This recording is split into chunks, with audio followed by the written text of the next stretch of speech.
Say that to me again, very slowly. I was sitting over in the corner of Neary's when a honeymoon couple from America came in. The silly girl with the hair up under a cap, trying to pretend she's a boy. Get to the part about Tom O'Brien. We were all talking, and the fella went to make a phone call. The girl looks around, sees the picture of Tom O'Brien in his boxing outfit, and yells across the room. "It's Tom," says she. Americans. The fella came over and looked at the picture with the girl. And they had a huddle over it. And then not another word. No questions, nothing to anyone about knowing it. A change of subject completely. All they could talk about was where they'd get their dinner. Where are they now? Gone. But her father owns a bar in New York. She gave me his card. I wrote their address on the back. Jack and Mary Finelli. Weehawken Street, New York City.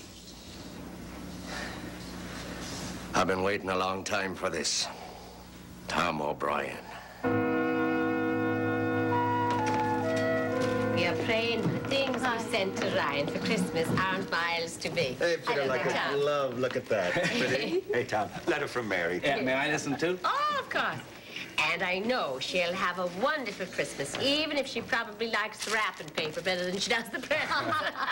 It's true she did. When are they coming home? Oh, not till the first of the year, dear.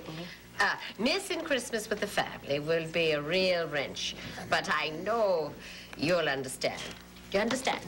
This is the most wonderful place, and we just haven't finished yet. But we love you all, and if we can't get there with you, at least we're going to phone. Love, love, love, and she signs it, Mary Ryan. And did they phone? Oh, yeah. We had a real gab fest. Everybody grabbing the receiver. Oh, they're having the best time. And the wonderful part about it is the way that Jack has given himself to the experience. Where are they now? Well, they just went to Dingley. Oh, I don't know how Jack could fail to give himself to that. It's only one of the most glorious places in the whole world. Cliffs plunging hundreds of feet straight down to the ocean. Goats living on sheer grass walls. Houses built by the monks in the 8th century. The 8th century, 700 A.D. That's right there for anyone to see. Little stone huts like beehives looking way out over the ocean. Oh, I do miss it. Well, you'll be able to take a trip home sometime soon, won't you? No, I don't think so.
Ready for company? I'm ready for anything. What do you think? I didn't know you were going to feed me, too. I am, as always, eager to please. Ah, you please. Ooh, you please. You know, I've been sitting here thinking all sorts of delicious thoughts, and all of them very sinful. Will you tell me about all of them? Well, I might have to demonstrate some of them. Oh. Roger, now tell me, honestly, do you do all this because of me, or do you just live like this? Well, of course, you do bring out the best in my nature. Caviar? Thank you. You live like this all the time. Well, the world is full of many, many pleasures. And thanks for the money that my mother left me and then my father, I can do anything I want. You know, spending it is my good deed. Good deed? Oh, I support vast numbers of workers in the caviar and champagne industries. Now, that means jobs, high employment, and prosperity for many people who might be on welfare if it wasn't for me. Oh, you're a noble person, Rod. I'm glad you see that. And you are clever, amusing, bright, very desirable. And your sister is, Out of the house for the evening. The garden door is locked and secured, and the chain is in place. And you think of everything. Well, I've been trying to. You know, I have a wonderful innovation in mind. But that depends on how much time we have. Oh, we've got all the time in the world. Yeah. And Bill went down to physical therapy. I think he's planning to take a nap. He doesn't expect me till the middle of the evening. That means we have about 3 hours. Yeah. Of bliss. Yeah, we're snug and safe, and I intend to give myself very fully to this situation. So now tell me, what's your innovation, huh? Well, in a little while, I'll show you. You know, it's as if the gods were on our side. They want us to have this little time together, free from worries of any kind.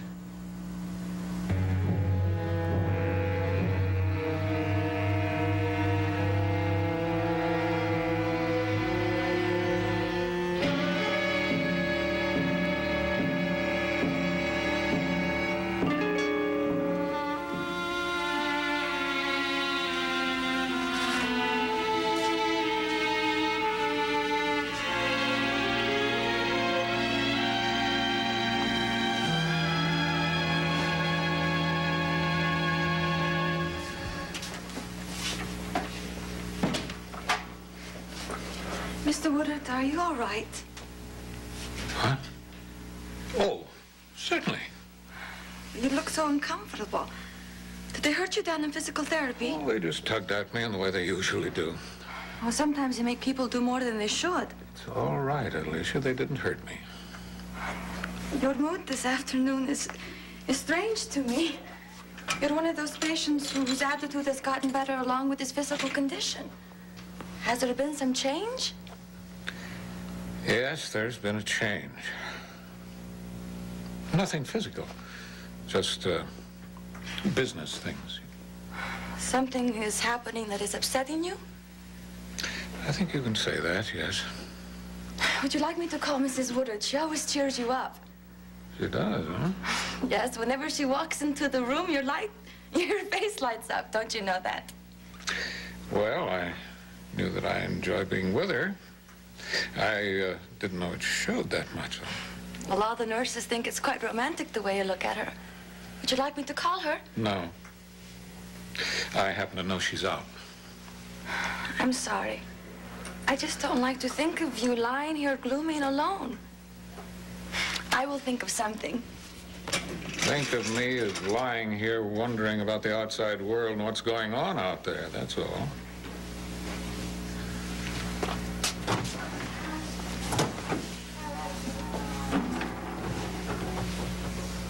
Maybe I'm imagining the whole thing. Maybe nothing's happening at all. Oh, how I wish I could spend the whole night.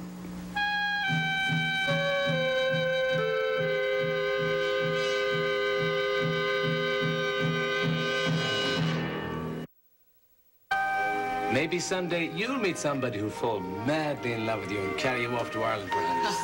Well, maybe she'll like older men, and maybe you'll still be available. Well, if she grows up to look anything like Mary. Let's hope she doesn't look anything like her father's side of the family. John. I didn't mean that, you know, darling. He has certainly been wonderful to her on this Irish honeymoon. I'll say that for him. I wish you could be just a little bit more convincing. All right, I'm working on that.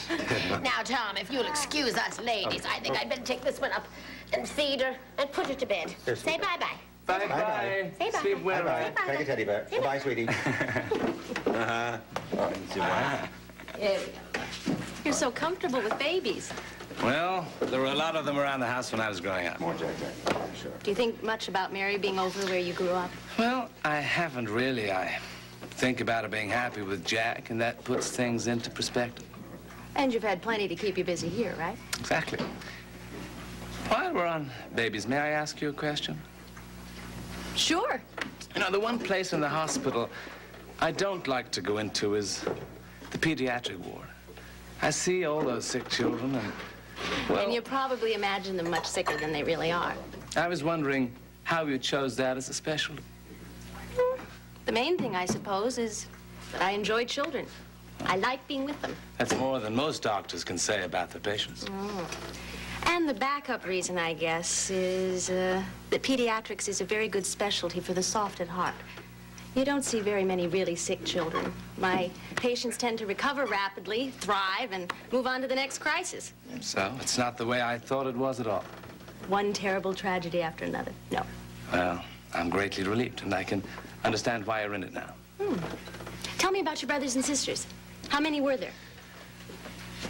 Faith, you're going to have to stop doing this. Doing what? Introducing subjects designed to get me to talk about Ireland. You can't even tell me about your childhood? Now, stop arguing and listen. I'll try. I got myself in a great deal of trouble at home. I'm not going to tell you what. I'm not going to tell you anything about it. Well, I know that much from the other day when you didn't want your picture taken. But what you don't seem to understand is that it's very dangerous for me to have people wondering where I came from and what I did. Because people talk. You'll talk to someone. That someone will talk to someone else, and soon there's going to be a general public knowledge that I'm some sort of a mystery man with a clouded past in Ireland. Faith, when that happens, I'm in real danger. Danger? I haven't committed a crime. It's got nothing to do with politics, but for a very good reason, there are people at home who want me dead. Oh. And they would follow me here if they knew where I was. But you've already been away from home for a couple of years now. I know, but... Well, they're going to be looking for me as long as I live. I see. Now, Mary found out a little bit about it, and I told her as much as I've told you. Now, she's had the grace to leave me alone about it. Oh. I apologize. I had no idea. We've a whole world to talk about, except that one subject. Can't that be enough? Of course. I'm sorry, Tom. I promise I'll never mention it again. And I won't say anything more about it to the Ryans. That's just right, because, believe me, I'm in no hurry to get killed.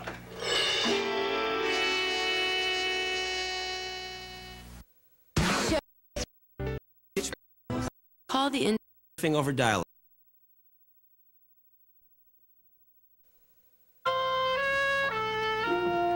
Mr. Woodard, do you mind a visitor?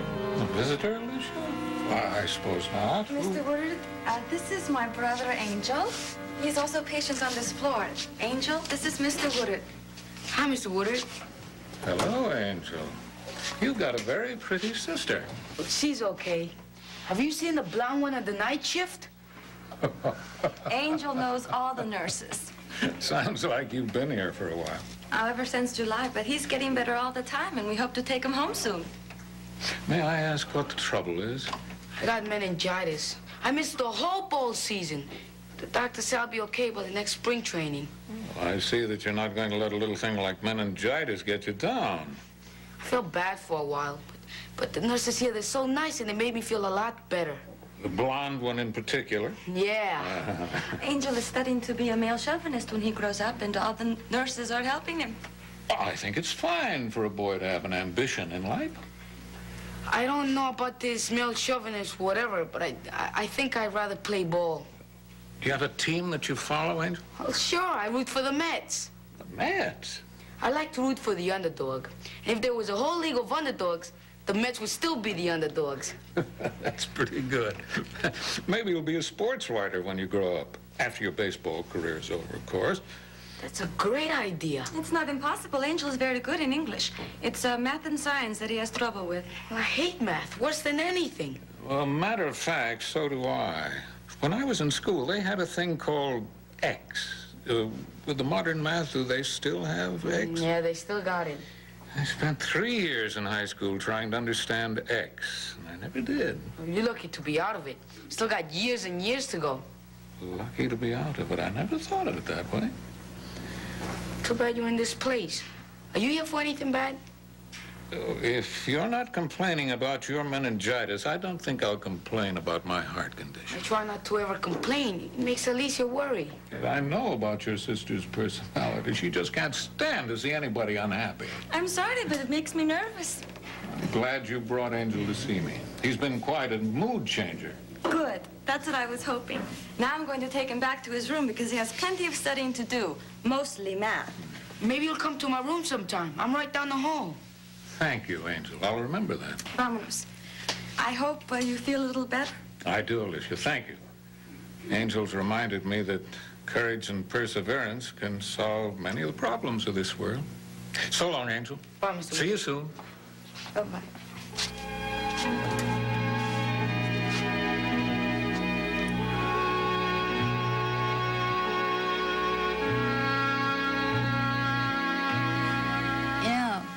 Some reason, I have a ferocious appetite. Me too.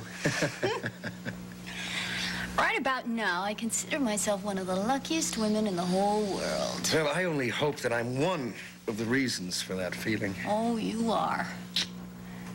You know what I'd like to do right now? Let's finish the bottle first. Besides that, I had this wonderful fantasy about Frank Ryan's political party, crisscrossing New York, making speeches and appearances absolutely everywhere. Why bring Frank Ryan into what has been, until now, a sensational afternoon? Because I'm going to be running the man's campaign for about a year or so. And it occurred to me how marvelous it would be if you could travel with us. Me? In what capacity? How about Frank's personal physician, huh? You and Bill and me and Frank traveling around the country together? Oh, why not? I know. You're much too entrenched in Riverside Hospital. Never could happen, but it is a delicious idea. Oh, talk about wanting your cake and eating it, too. Why not? Listen, I've got a wonderful husband, an extraordinary lover, and my very own candidate to promote.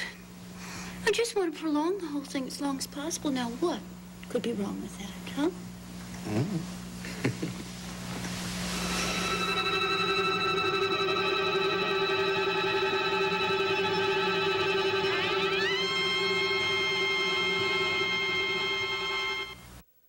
Next.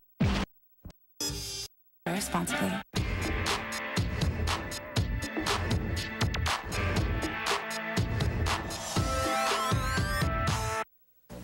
Is the new schedule really working? I mean, was it worth a strike?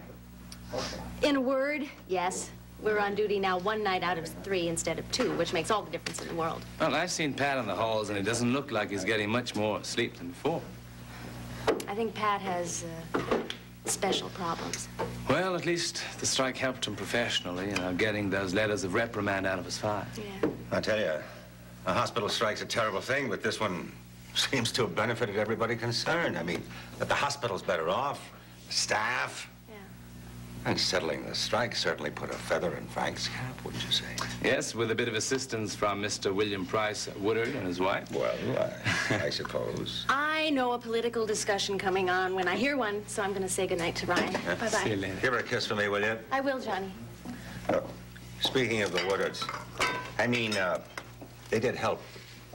But it was Frank's plan that got the strike settled. Will you agree with me on that? I agree with you on that. Now, it was a tough combination for the hospital to fight. Frank's plan made sense, and the Woodard papers really put the pressure on. Yeah.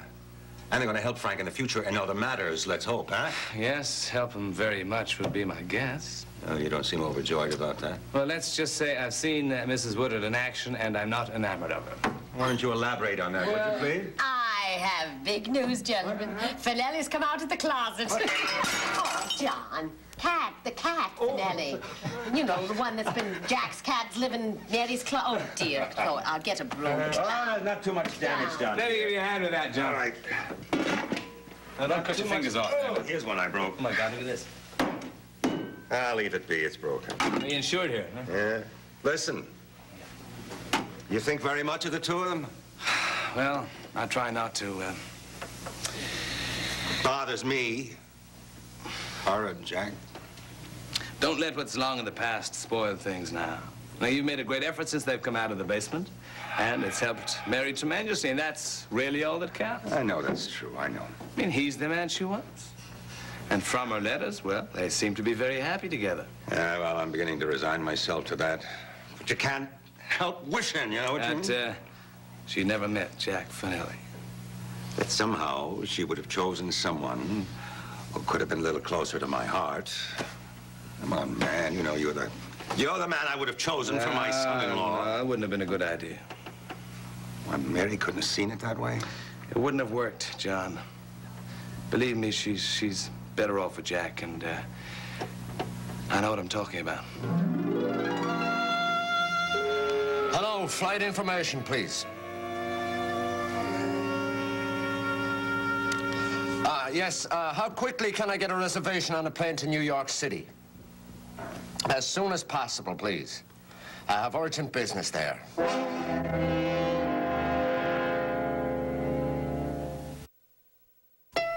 Spend breakfast in bed with SoapNet. Sleep in, curl up, and check out. With back-to-back episodes of One Tree Hill and Beverly Hills 90210. Breakfast in bed, 7 to 12 noon every Saturday and Sunday morning on SoapNet.